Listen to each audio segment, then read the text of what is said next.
What's going on, guys? JSGC here, and we're here for a Manchester City transfer update. So, going to be doing this this week. We might have one up earlier in next week before we head into June. Then I'll be doing daily transfer updates. So, if you're interested in Man City daily transfer updates, don't forget to subscribe, notifications on.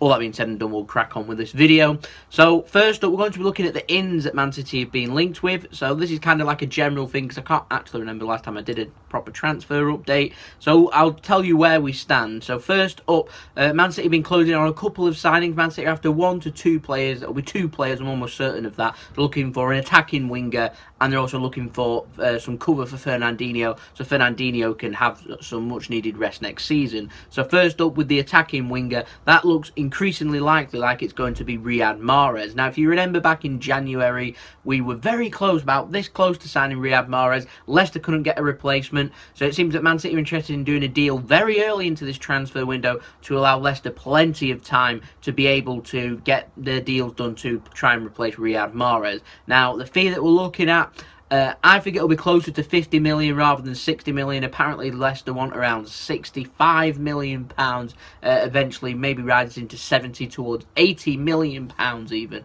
An extravagant amount of money. I don't think that Man City are going to pay that much. I think, like I said, I think it'll be closer to 50 million pounds. So Man City need to go and be a little bit stronger in the negotiations. I'd like for them to be a little bit quicker in their negotiations as well, because it takes Man City quite a while to make a bid. When it gets rejected, to make another bid, and that's when things start dragging on. So it'd be nice to try and be in negotiations and try and agree on a fee as soon as possible. I think would be very good. But Riyad Mahrez is the attacking winger that we are after.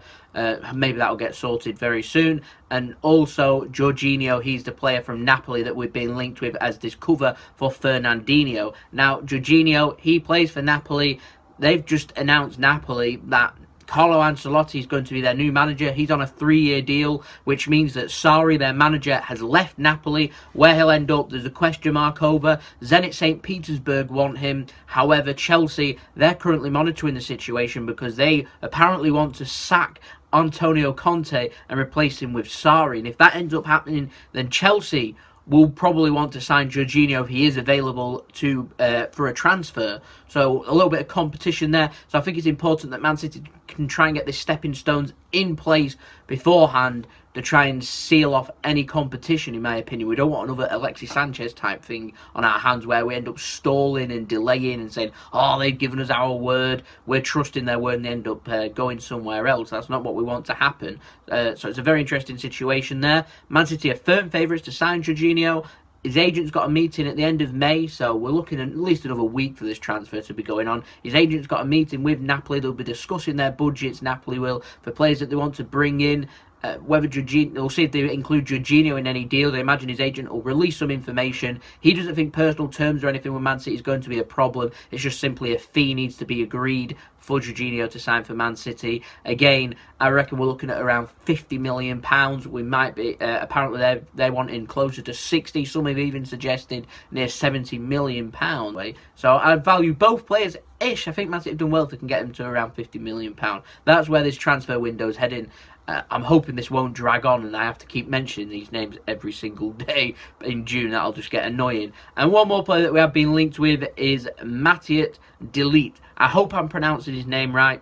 He's a young Ajax lad, 18 years old. Man City are firmly interested in him. His agent's Renola, who's renowned for wanting to get the best deal, the most money, and cares literally about just money. So even if he signed for Man City, he'd always be looking for the best deal. And if teams like Real Madrid and PSG come sniffing round that are going to offer him wages that Man City probably won't be willing to pay for a young lad, then his agent will try and twist his head. He's one of them. Pep Guardiola and him, they don't really get along. They're not friends, let's put it that way. So this deal, quite complicated, but it is doable if Pep wants a centre-back. He's assessing his centre-backs. We've already got 4 centre-backs, and let's face it, John Stones isn't going to leave, Laporte isn't going to leave, we've only just signed him, Company's not going to leave, and Otamendi's not going to leave. So that leaves us with 4 centre-backs, so we'll have to be rid of Mangala. You'd imagine that Adara Bioyo would have to either be sold, or loaned out, which is he's obviously always getting linked with loan moves away at Darabioyo,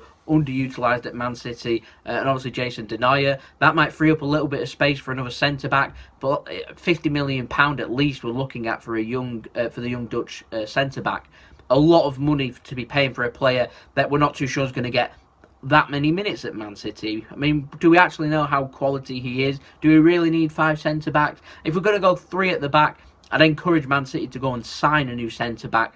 However, we've been very successful with the formation that we've been playing with 4 at the back, and therefore things would have to be changed to meet De Ligt's priorities, if you get where I'm coming from with that. Things would have to be changed up to suit him, and Pep doesn't really work like that. So I'd mark this deal as being extremely unlikely. I feel like these agents putting in a couple of big teams' names just to try and boost up his price and his wage just that little bit more. Apparently Tottenham are also very interested in him. I'm surprised Man United aren't after him, if I'm honest, but apparently Man United are after Alderweireld. We're looking at £60–70 million for that deal. That will obviously fund through this move, and I imagine if he gets a lot of game time at Spurs, then De Ligt's value will probably skyrocket and he'll become far too expensive. So if the time's to strike for Man City and they really wanted him, now is the time to go and do that.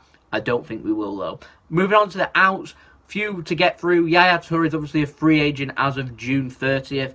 West Ham, I thought would have gone there. Apparently are not interested. They're after younger, quicker players, which links them with Phil Foden. Phil Foden, apparently West Ham are interested in him on loan. Man City aren't going to loan him out. Pep likes his young players that are in and around the squad, working with Man City's world-class training facilities and working with our world-class team. They see him working around players like Leroy Sané and Raheem Sterling as better for his development than he would working around players like Andy Carroll and players like Marko Arnautovic, where the style of football is a little bit different, but it'll be interesting to see how Pellegrini changes it up. I don't think Phil Foden will end up going out on loan, and I don't think that Yaya Toure will end up there. However, if West Ham end up getting desperate and they need some options, Yaya Toure is still an option. Also, we've got news from Angelino. He's been on loan over in the Netherlands at Breda. He's had a very impressive season. He's been named in the team of the season in the Netherlands, one of the shining stars at left back, and it's brought through interest from PSV. They're closing in on a £4.4 million deal. I'm hoping some kind of buyback clause will be put on that. I don't think the fee's all that high, but I don't think the quality in the Eredivisie is all that high in my opinion, so it'd be interesting to see what happens there. And last but not least in the news, we've got Jason De Ligt. He's apparently come out in the Turkish press and said he wants his move to be made permanent ASAP to Turkey to join Galatasaray. So there's things to keep an eye out for. So when I do my next transfer update, which will probably be in a few days' time, I imagine we'll have more developments on a couple of these outgoings and hopefully a couple more developments on the ins. You never know, we might have a couple of names chucked about. Maybe we might be after a third player. I do not know. But like I said, if you're interested, stay tuned, subscribe, notifications on. We're aiming for 500 subscribers, so it would mean a lot if you would go and subscribe to my channel. Leave a big thumbs up if you enjoyed the video. Let me know what you think in the comments below. Social media's in my description below, and my second channel and my brother's partner channel, Mixed, doing mixology drinks. Leave the links down at the end of the video. You can go check them out, like and subscribe over there, and I'll see you all for the next transfer update. So it's been JSGC. Hope you have a wonderful rest of your day. Peace. Ciao for now.